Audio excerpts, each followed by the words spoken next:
ഇന്ന് നമ്മൾ ഉണ്ടാക്കാൻ പോകുന്ന വിഭവം എന്ന് പറയുന്നത് ഒരു പെരട്ട് മാങ്ങ അച്ചാറാണ്. ഇതിന് വേണ്ടത് നല്ല ചെനച്ച മാങ്ങ, പുളി കുറഞ്ഞ മാങ്ങ നീളത്തിൽ നുറുക്കിയത്, പിന്നെ കുറച്ച് കറിവേപ്പില, കുറച്ച് ചില്ലി ഫ്ലേക്സ്, പിന്നെ കുറച്ച് മുളക് പൊടി, പിന്നെ നല്ലെണ്ണ, പിന്നെ കുറച്ച് ഉപ്പ്, കായപ്പൊടി. ഇത്രയും സാധനങ്ങൾ കൊണ്ടാണ് നമ്മളിന്ന് ഈ പെരട്ട് മാങ്ങ അച്ചാർ ഉണ്ടാക്കാൻ പോകുന്നത്. അപ്പോൾ എങ്ങനെയെന്ന് നോക്കാം. പാൻ അടുപ്പത്ത് വെച്ച് ചൂടാവട്ടെ. നമുക്ക് കുറച്ച് നല്ലെണ്ണ ഒഴിച്ചു കൊടുക്കാം.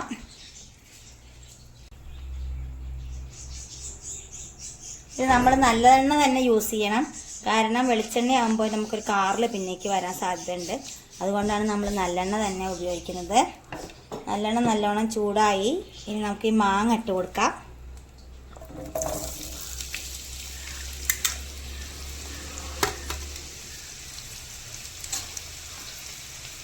മാങ്ങ ഇട്ടുന്നത് നല്ലപോലെ ഒന്ന് വഴറ്റി എടുക്കണം. ഇവിടെ മാങ്ങ നല്ലപോലെ വഴന്ന് നല്ല വെന്ത് വന്നിട്ടുണ്ട്. കഷ്ണമൊക്കെ ഉടഞ്ഞിട്ടില്ല, എന്നാലും ഈ ഉടയരുത്, കഷ്ണം ഉടയാതെ ഇളക്കി നമുക്ക് ശരിയാക്കണം. ഇനി നമുക്കിതിലേക്ക് നമ്മുടെ ചില്ലി ഫ്ലേക്സ് ചേർക്കാം. എരിവിനനുസരിച്ച് നമുക്കിത് എത്ര വേണമെങ്കിലും ചേർക്കാം. ചിലർക്ക് നല്ലോണം എരിവ് വേണ്ടി വരും. നമുക്ക് അച്ചാറായതുകൊണ്ട് കുറച്ച് എരിവ് അത്യാവശ്യം തന്നെയാണ്. ഇനി ഇതൊന്നും കൂടെ നല്ലപോലെ നമുക്ക് ഇളക്കാം. ഉപ്പിട്ട് കൊടുക്കാം. ഇനി നമുക്ക് ഉപ്പിടാം.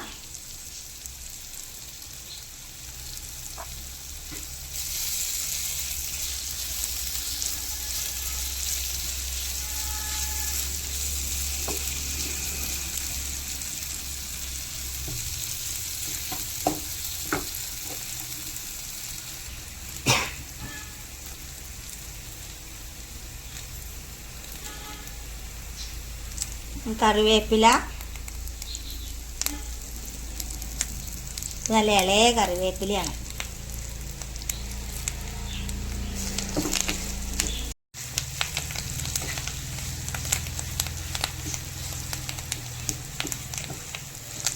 ഒരു നല്ല വാസനയൊക്കെ ഇങ്ങനെ വരുന്നുണ്ട്.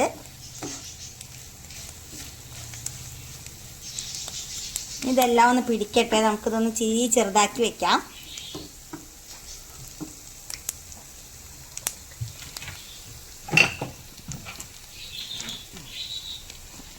നമുക്ക് അച്ചാറായതുകൊണ്ട് തന്നെ ഒരു കുറച്ചും കൂടെ കളർഫുൾ ആവാൻ നമുക്ക് എരിവില്ലാത്ത നമ്മളെ കാശ്മീരി മുളക് പൊടി കുറച്ച് ചേർത്ത് കൊടുക്കാം.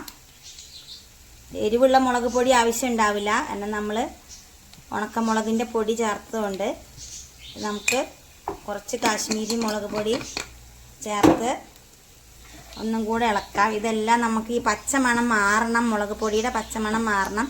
അത് എണ്ണ മാത്രമേ നമ്മൾ ഉപയോഗിച്ചിട്ടുള്ളൂ. ഇതിൽ വേറെ ഒന്നും ഉപയോഗിക്കേണ്ട ആവശ്യമില്ല. നമ്മൾ എണ്ണയിൽ കിടന്നിട്ടാണ് നമുക്ക് ഈ മാങ്ങ വേവുന്നതും ഈ മുളക് പൊടിയുടെ മണം മാറുന്നതൊക്കെ എണ്ണയിൽ തന്നെയാണ്. അപ്പോൾ ഇതിനൊരു 5 മിനിറ്റ് നേരം ഇങ്ങനെ ഇരിക്കട്ടെ. അത് കഴിഞ്ഞിട്ട് നമുക്ക് കായപ്പൊടിയും കൂടെ ചേർത്തിട്ട് വേണം ഇത് വാങ്ങാൻ.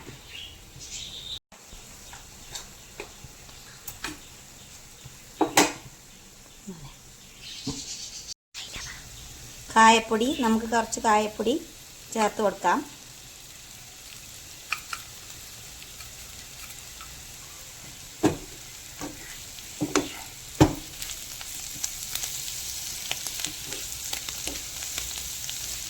നമ്മൾ എന്ത് വിഭവം തയ്യാറാക്കുമ്പോൾ ഇതിൻ്റെ സ്വാദുകളൊക്കെ ഒന്ന് ബാലൻസ് ചെയ്യാൻ വേണ്ടിയിട്ടും, അല്ലെങ്കിൽ ഇതിൻ്റെ പുളി കുറച്ച് കുറയാൻ വേണ്ടിയിട്ട് നമുക്കൊരു കുറച്ച് ശർക്കര ഇട്ട് കൊടുക്കുന്നത് നല്ലതാണ്. പ്രത്യേകിച്ചും നമ്മൾ മാങ്ങ കൂട്ടാൻ വെക്കുമ്പോഴും ഒക്കെ നമ്മൾ ശർക്കര ചേർക്കാറുണ്ട്. അതുപോലെ തന്നെയാണ് ഈ പെരട്ട് മാങ്ങ അച്ചാറിനും നമുക്കൊരിത്തിരി ശർക്കരപ്പൊടി ഇട്ട് കൊടുത്താൽ അതിനൊരു സ്വാദ് കുറച്ചുകൂടെ കൂടുതലാവും.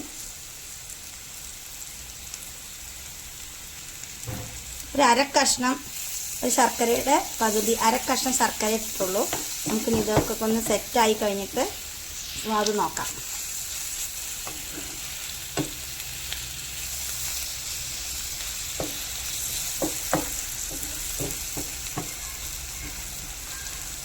തീ കുറച്ച് വെക്കണം.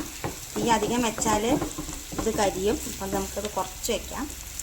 ഇതിൻ്റെ എണ്ണയൊക്കെ ഒന്ന് തെളിഞ്ഞ് എല്ലാം ഒന്ന് സെറ്റാവട്ടെ. ഒരു 3 മിനിറ്റ് ഇങ്ങനെ വെച്ചാൽ മതി.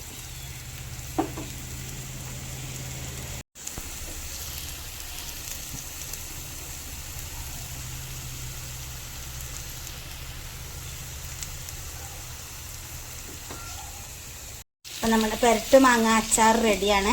ഇതൊന്ന് തണുത്ത് ഇനി നമുക്ക് പാത്രത്തേക്ക് മാറ്റാം. അത് കഴിഞ്ഞിട്ട് നമുക്ക് മക്കളോടൊക്കെ ഒന്ന് സ്വാദം എങ്ങനെ ഉണ്ടെന്ന് ചോദിക്കാം. ഓക്കെ ഗൈസ്, അപ്പോൾ ഞാൻ അമ്മ ഉണ്ടാക്കിയ അച്ചാർ ടേസ്റ്റ് ചെയ്ത് നോക്കുകയാണ്. അങ്ങനെ ഉണ്ടെന്ന് നോക്കിയിട്ട് പറയാം. നല്ല സ്മെല്ലൊക്കെ വരുന്നുണ്ട് കേട്ടോ. മാങ്ങ പെരട്ട് അച്ചാറില്ലേ.